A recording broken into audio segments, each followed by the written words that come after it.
This video was recorded at the EA Sports FIFA 17 capture event. EA were kind enough to invite myself and a select few other YouTubers down to London to play an early access build of the game. As such, all of the player ratings aren't necessarily final, and they were also kind enough to cover all food and drink expenses for the day, so a massive thank you to them for that. Hopefully you guys enjoy the video though, and we'll jump into it right now. Hey guys, welcome to another transfer budgets and expectations video. Today we're looking at Serie A, but you will notice at the bottom left hand side of your screen it says Calcio A. At the capture event that we went to, obviously where we got all of this footage, the Serie A wasn't licensed. Now, I'm not sure whether it will or will not be licensed for the full release of the game. I saw an article online about someone at Gamescom mentioning that they weren't able to get licensing for the League of Serie A. I don't know how much truth there is to that. I can't find a definitive answer, either yes or no, and they weren't sure when I asked them at the capture event whether it would be fully licensed. So as things stand, it looks as if Serie A is going to be called Calcio A and won't be called Serie A, but it seems that kits and badges etc., at least for the top division in Italy, Serie A, will remain as they should be. So they're going to have updated kits, they've got the right badges etc., but the league license as a whole doesn't look like it's going to be in FIFA 17. But that could, of course, change between the build that we played at the capture event and full release that comes out very soon. So don't take that for golden. If anything changes or we see any information about it, I'll let you know on Twitter. So do make sure you follow me over on social media. There's links down below to all of my various different profiles. But we'll start with Atalanta, as that's the team that alphabetically first in the Serie A, or Calcio A. £7.2 million budget for them, high emphasis on financial and youth development, medium on domestic and brand exposure, and low on continental. Atalanta finished 13th last year. Definite room for improvement and should be quite relatively easy to improve on that 13th spot with them. We've got a couple of decent players that you should be able to do something with. Moving on from Atalanta, we find ourselves at Bologna. So another side that actually finished just below mid-table. They finished one spot below Atalanta, in fact, in 14th last year, but they did lose 18 games, which is a lot for a season that's only 38 games long. They lost the same amount of games as Carpi, who finished in the bottom highest relegation spot, so to speak. Bit bigger budget here though at Bologna of £11.3 million. Similar expectations though with regards to domestic, continental and brand exposure, although less of an emphasis here on financial success and on the youth development. But obviously you're still going to have to bring through perhaps one or two youth players that turn out to be half decent, because it is set there to the third on the scale, which is medium. Moving on from Bologna, we find ourselves at Cagliari. Now they actually went down from Serie A into Serie B 2 seasons ago, and it came right back up again by winning Serie B last season by a single point ahead of Crotone, who presumably alphabetically will be after Cagliari. They'll be the side we look at next. But 8 million dead, 8 million flat is going to be your budget here. Obviously, as you can see, concentrating more on youth development than anything else. Very low continental success. They really don't want much from you there at all, if anything.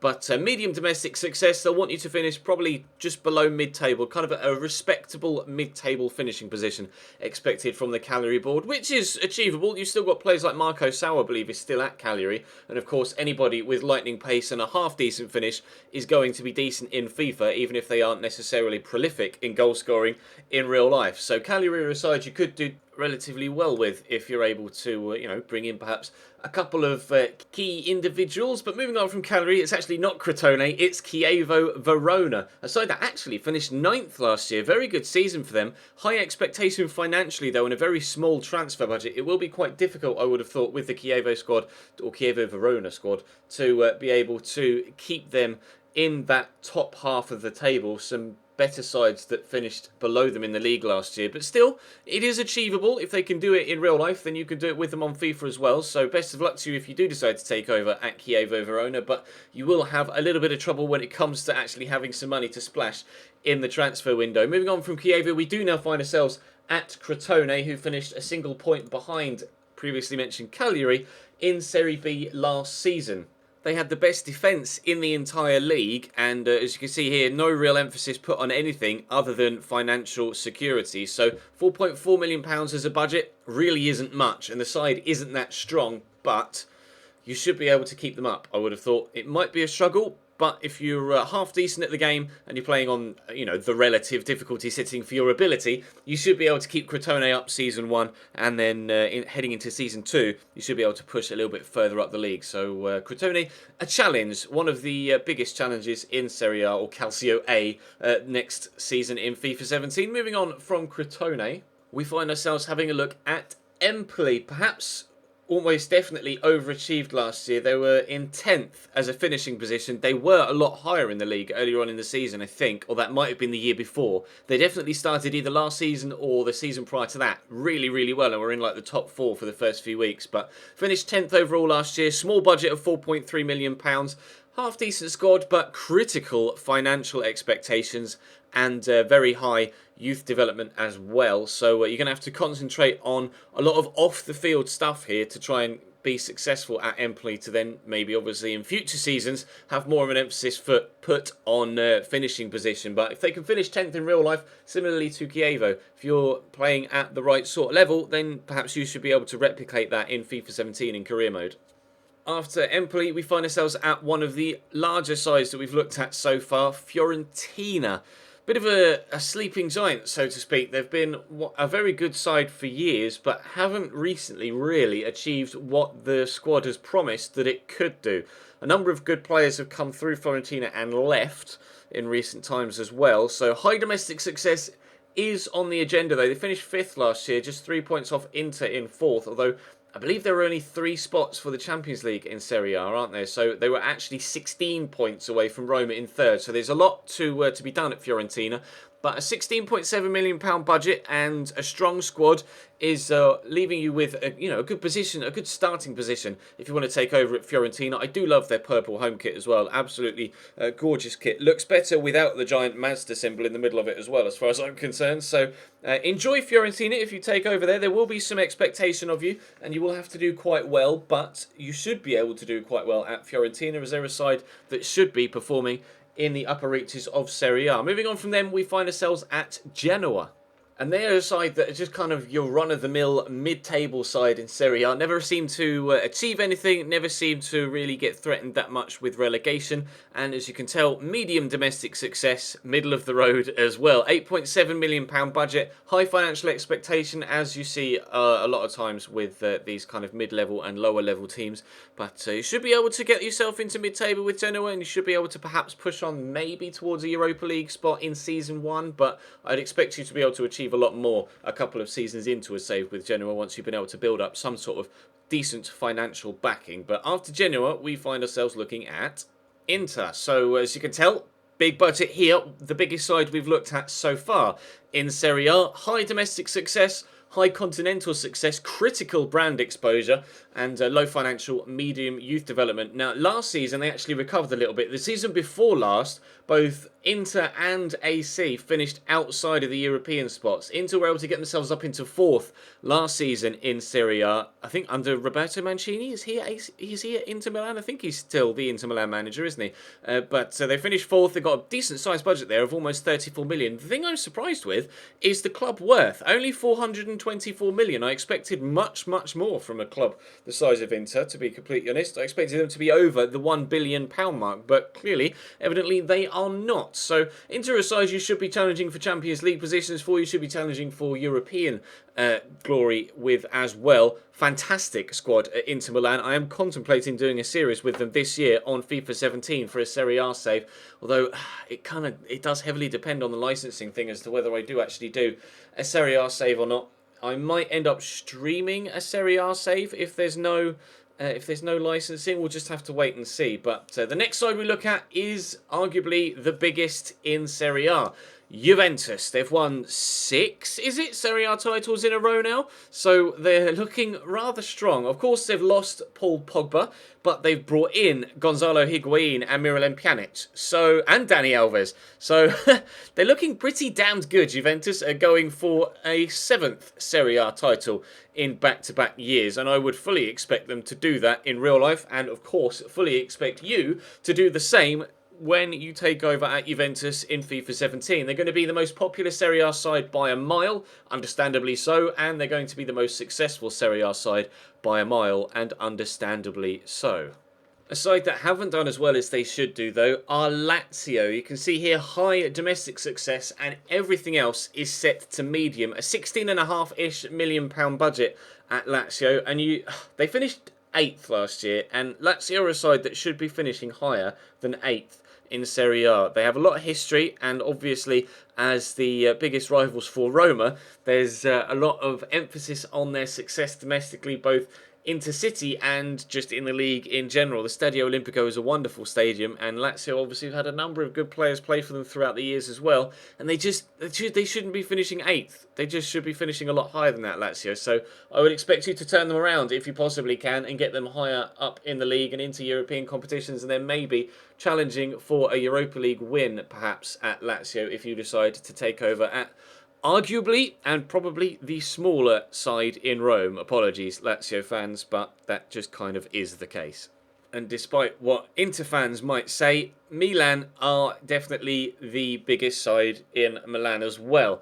High domestic success, high continental success, critical brand exposure, and medium financial and youth development aims. Big budget, close to £40 million.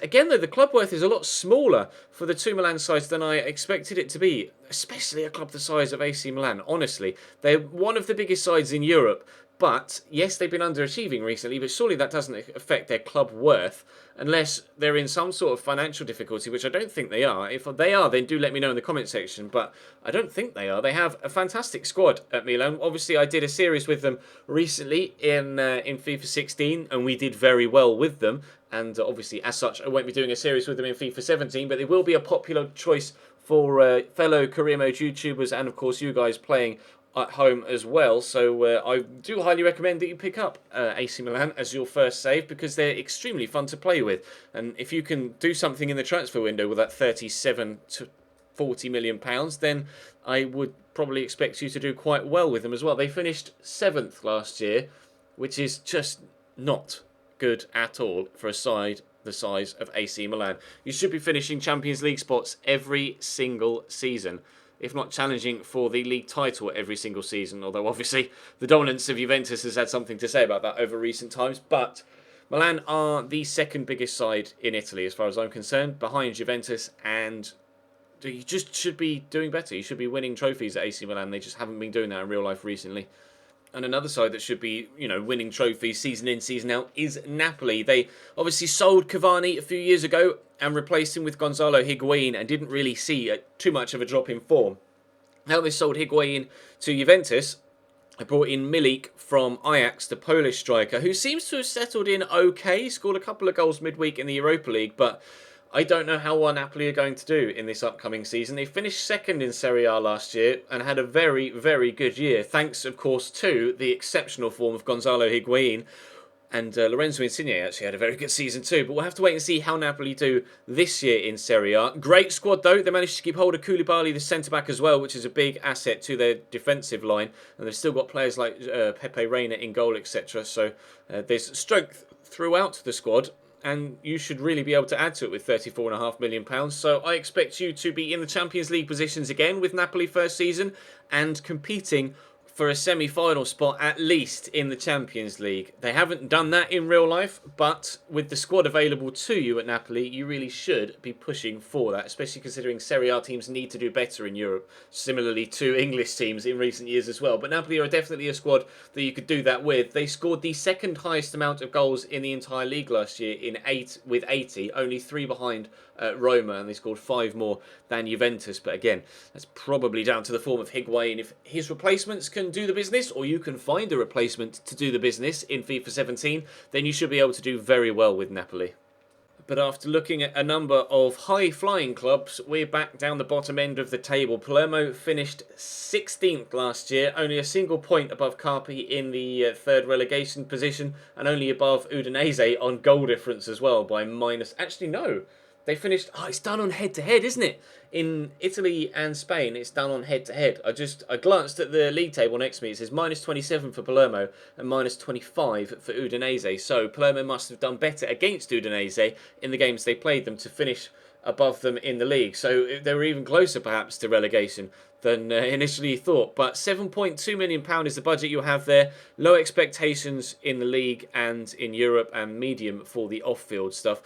You should be able to do something with Palermo. Everybody loves their pink kit, but they've not been the same since Micheli left them, and he's been a big miss for Palermo. And obviously they sold Abel Hernandez as well, who looked like he was going to become one of the better strikers in Serie A. Hasn't really fulfilled that potential at Hull City, but you should be able to do something with Palermo. Whether that something will be of any real note, I'm not sure, but definitely another one of the more challenging areas or more challenging teams to take on in a Serie A save. And another challenging team to start with in a Serie A save is Pescara. They finished 4th in Serie B last season and came up via the playoffs. And small budget, 6.7 million. Decent club worth at 34.8 million, though, to be fair, considering the size of the club. I don't expect them to do anything this year, though, so it will be even more of a challenge than the sides like Palermo and Crotone. They conceded 52 goals last year, which is a lot for a side that finished 4th in any given league. So defensively, I think that's the main area to improve for Pescara. Moving on from them, though, we find ourselves having a look at Roma. They finished 3rd last year in the league and have a very strong squad. They lost Miralem Pjanic, of course, but you should be able to replace him with the £34.5 million budget you have available to you. Critical domestic success, high continental and brand exposure. Roma are one of the bigger sides in Italy, and you should be doing very well with them. Similarly to Napoli and Inter, etc., should be chasing those Champions League spots every single season. Maybe not necessarily challenging for the league every single season, although I'd say you should be giving Juventus a run for their money at least once every 2 or 3 years for that title. But the most important thing is to ensure that you finish Champions League every single season. Obviously, they have Francesco Totti, who's an absolute hero at the club still, despite the fact that he's pushing 40 years of age now. So he was a super sub last year, and I wouldn't expect him to be anything more than a super sub for you this year at Roma on FIFA 17. But still, if you love Totti, then you probably love Roma as well. And he is the club. That one man is the club. If ever there was a man that was a club, Roma is Francesco Totti, and Francesco Totti is Roma. Up next are Sampdoria. Decent budget, actually, of almost £12 million for a side that finished 15th last year and only 2 points above the relegation zone. A lot of progression should be made with Sampdoria, but with the amount of money you have available to you, you should be able to make that progression and get them further up the table. Medium across the board, apart from low continental success, but for a side that finished 15th, you probably aren't going to have high continental success as being anywhere near your radar. So you want to ensure that you can just progress steadily up the leagues, and maybe by season 3 or 4, you'll be pushing for those European spots with Sampdoria. Moving on from them, though, we're having a look at a side that perhaps overachieved last year. I don't think they'd argue with me if I said they overachieved last year. Sassuolo finished 6th in Serie A last season. A very, very capable side with a couple of good players in there, most notably Domenico Berardi and Sansone. But £11.7 million budget. You've got obviously sides like Milan and Lazio that finished below them that really should be finishing above them. I would expect them to still challenge for a Europa League spot with you in charge in FIFA 17. But considering the strength of Milan and Lazio in FIFA, it will probably be more of a challenge than it was for them in real life, because of course Milan and Lazio are underperforming in real life, but on the game they should be formidable opponents. So moving on from Sassuolo, whom Sansone plays for, we'll find ourselves at the second side in Turin, Torino, who of course have themselves a brand new English goalkeeper on loan in the form of Joe Hart. That might see a few more people think about doing a Carino career mode. Yes, a Torino career mode because of the appeal of Joe Hart. I know a couple of people played as Fiorentina a couple of years ago because of Micah Richards' loan spell over in Italy, so maybe a few people will have a look at Torino. They finished 12th last year, which is kind of mid-table-ish obscurity, and medium across the board apart from continental success. Might be a good challenge to try and make Torino the best side in Turin, although it would be one hell of a challenge to make Torino the best side in Turin, considering, of course, the strength of Juventus. But it is possible, perhaps 4, 5, 6 seasons down the line. So if you want a real challenge to take over one of the best sides in Europe, then Torino might be the team to try and do that with. And so we move on to the final team in Serie A that we're going to be having a look at. They finished 17th last year, as we mentioned, 1 point above the relegation zone, Udinese, and now for the first time in 12 years will be without Antonio Di Natale up top. He said he was going to retire at the end of the 2013-14 season, decided to play for 14-15, then subsequently decided to play again for 15-16. However, he has finally left Udinese, so that is a player you are going to have to replace sharpish at Udinese, because his goals have been crucial for them over the past few years. And of course, in recent times, they had Alexis Sanchez at the club as well and were playing against Arsenal in Champions League qualifiers. It has been quite the fall from grace for Udinese, and they're a side that really need a little bit of rejuvenating. One of the oldest sides in Italy, established in 1896. So there's a lot of history there, and that history almost, if you ask any Liverpool fans, deserves success. So Udinese are a side you really need to turn around. Another one of the challenges in Serie A. There are a handful of clubs in Serie A and in La Liga and in the Bundesliga that are going to be really difficult to be successful with. So if you are able to be successful with them, do make sure you tweet me pictures, etc. of your career mode saves, and I'll have a look at them and tell you whether I think they're any good or not. But for now, that's all from me. Thank you very much for watching. Drop the video a like if you enjoyed. Check the channel page for anything you may have missed from the FIFA 17 capture event. Subscribe too for full FIFA 17 release footage and series over the next few days. But for now, that's all from me. Cheers very much. I'll see you later.